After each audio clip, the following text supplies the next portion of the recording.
جب آپ پڑھتے ہیں لا الہ الا اللہ محمد رسول اللہ صلی اللہ علیہ وسلم، میرے پیارے آقا صلی اللہ علیہ وسلم کے پیارے دیوانوں، قربان جاؤ امام ربانی کی زندگی پر، امام ربانی کی شان پر، امام ربانی کے دور میں، دور خلافت میں اکبر جلال الدین بادشاہ اپنا نیا کلمہ نکالتا ہے اور پڑھوانے لگتا ہے کہ لا الہ الا اللہ اکبر خلیفۃ اللہ معاذ اللہ ثم معاذ اللہ۔ میرے پیارے آقا صلی اللہ علیہ وسلم کے پیارے دیوانوں، سر ہند کی سرزمین سے اپنا قلم میرا امام مجدد الفانی سر ہندی اٹھاتا ہے اور ان کے خلاف ان کے خلاف لکھنا شروع کرتا ہے۔ میرے پیارے آقا صلی اللہ علیہ وسلم کے پیارے دیوانوں، جب لکھنا شروع کیا تو اس حد تک لکھنا شروع کیا کہ لوگ ان کے خلاف ہو گئے اور بادشاہ کے پاس گئے اور کہنے لگے کہ ایک سر ہند میں ایک نوجوان ہے جس کا نام احمد فاروقی ہے، وہ آپ کے خلاف لوگوں کو پرگلا رہا ہے، وہ آپ کے خلاف کتابیں لکھ رہا ہے، وہ آپ کے خلاف فتنہ بازی کر رہا ہے۔ میرے پیارے آقا صلی اللہ علیہ وسلم کے پیارے دیوانوں، بادشاہ اکبر نے میرے امام کو طلب کیا، میرے امام بادشاہ کے دربار میں حاضر ہوتے ہیں۔ جیسے ہی لوگ بادشاہ کے دربار میں حاضر ہوتے تھے تو اس شیطان کو سجدہ کیا کرتے تھے، اس شیطان کو سجدہ کیا کرتے تھے۔ لیکن جب میرا امام پہنچتا ہے، میرا امام اپنے سر کو اوپر اٹھا کر اس کے بارگاہ میں چلا جاتا ہے اور کہتا ہے کہ تم نے مجھے یاد کیا ہے بادشاہ سے لوگوں نے خلاف ورزی کی، میں تو خلاف بول دیا اور کہنے لگا کہ بادشاہ آپ کے دربار میں جب کوئی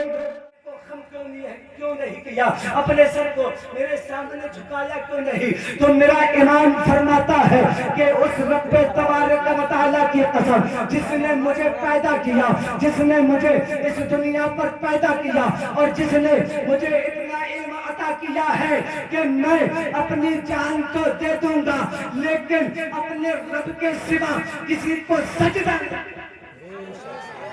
میرے پیارے آقا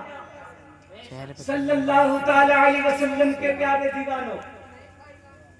جلال الدین اکبر بادشاہ کو اتنا سننے کے بعد غصہ آ گیا، اور جیسے ہی غصہ آیا تو بادشاہ نے حکم دے دیا کہ سر ہند کے اس نوجوان احمد جیل کے اندر رہتا رہا، اور جیل کے اندر رہنے کے بعد دین تبلیغ شروع کر دی۔ اور علماء فرماتے ہیں کہ یہاں تک کہ میرے امام نے 1000 لوگوں کو کلمہ سے مشرف کیا، 1000 لوگوں کو کلمہ طیبہ پڑھا دیا۔ عام انسانوں نے تو پڑھا ہی پڑھا، لیکن جو بادشاہ کے غلام تھے، جو بادشاہ کے قریب تھے، جو عہدے پر فائز تھے، ان میں سے بھی جو ہے 70 لوگوں نے اسلام قبول کیا، 70 لوگوں نے اسلام قبول کیا۔ تو میں تو اس بات پر فخر کرتا ہوں کہ میں اپنے بزرگوں کی سنت پر عمل کیا ہے، میں نہ ہی اپنی ذاتی دشمنی پر گیا، نہ ہی اپنے ذاتی کام پر گیا، اگر گیا ہوں تو حضور کے نام پر گیا ہوں، گیا ہوں تو حضور کے نام پر گیا ہوں، اگر میرے گلے میں توپ ڈلا ہے تو حضور کی غلامی کا توپ ڈلا ہے۔ میرے پیارے آقا صلی اللہ تعالی علیہ وسلم کے پیارے دیوانوں، وہ لوگ گواہ ہیں جو میرے ساتھ اندر تھے، میرے چہرے پر نہ کوئی پریشانی،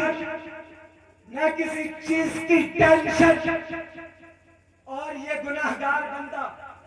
اکیلا ہی سب کو حوصلہ دے رہا تھا، سب کو حوصلہ دے رہا تھا، اپنے نبیوں کی داستان سناتا رہا، اپنے اکابروں کی داستان سناتا رہا، اپنے ولیوں کی داستان سناتا رہا، لیکن اس گناہگار نے کسی کا عقیدہ کمزور نہیں ہونے دیا، کسی کا بھروسہ اللہ کی ذات سے نہیں اٹھنے دیا۔ اگر بھروسہ رہا تو صرف اور صرف اللہ کی ذات پر۔ میں منبر رسول پر کھڑے ہو کر بول رہا ہوں، خدا کی قسم نہ مجھے اپنے گھر والوں پر بھروسہ تھا، نہ مجھے کسی دنیا دار پر بھروسہ تھا، نہ مجھے اپنے گاؤں والوں پر بھروسہ تھا، نہ مجھے اپنے رشتہ داروں پر بھروسہ تھا۔ بھروسہ تھا تو صرف اس ذات پر تھا کہ جس کے اللہ تبارک و تعالیٰ نے جس کے صدقے مجھے پیدا کیا، اور پیدا کرنے کے بعد میرے پتلے میں روح کو پھونکا، اور جس کے صدقے میں نے جیتے جی پہلی مرتبہ کھانے میں بدلا۔ اس ذات کے اوپر مجھے بھروسہ تھا کہ جب اللہ تبارک و تعالیٰ مجھے یہاں بھیج سکتا ہے تو اللہ تبارک و تعالیٰ اپنے فضل و کرم سے حضور صلی اللہ تعالیٰ علیہ وسلم کے صدقے طفیل مجھے وہاں سے نکال بھی سکتا ہے۔ میرے پیارے آقا صلی اللہ تعالیٰ علیہ وسلم کے پیارے دیوانوں، کسی شاعر نے کئی خوب کہا ہے کہ محمد کی محبت دین حق کی شرط پر، محمد کی محبت دین حق کی شرط اول ہے، اسی میں ہو اگر خامی تو سب کچھ ناممکن۔ میرے عزیزوں، جعفرہ کے خوش عقیدہ مسلمانوں، تاج الشریعہ کے غلاموں، تاج الشریعہ کمیٹی کے نوجوانوں، آپ کو آج میں اس منبر رسول سے ایک جملہ دینا چاہتا ہوں۔ جب آپ ایک گوشت کا ٹکڑا جب کھلے میں پھینکیں گے کتوں کی بھیڑ لگ جاتی ہے، ایسے ہی جب آپ کوئی دین کا کام کریں گے تو شیطان آپ کے پیچھے لگ جائیں گے۔ جبھی تو کہتے ہیں کہ نثار تیری چہل پہل پر ہزاروں عیدیں ربیع الاول، سوائے ابلیس کے جہاں میں سبھی تو خوشیاں منا۔ میرے پیارے آقا صلی اللہ تعالیٰ علیہ وسلم کے پیارے دیوانوں، علامہ مفتی سلمان نظری صاحب نے کون سا شعر پڑھا تھا جس کی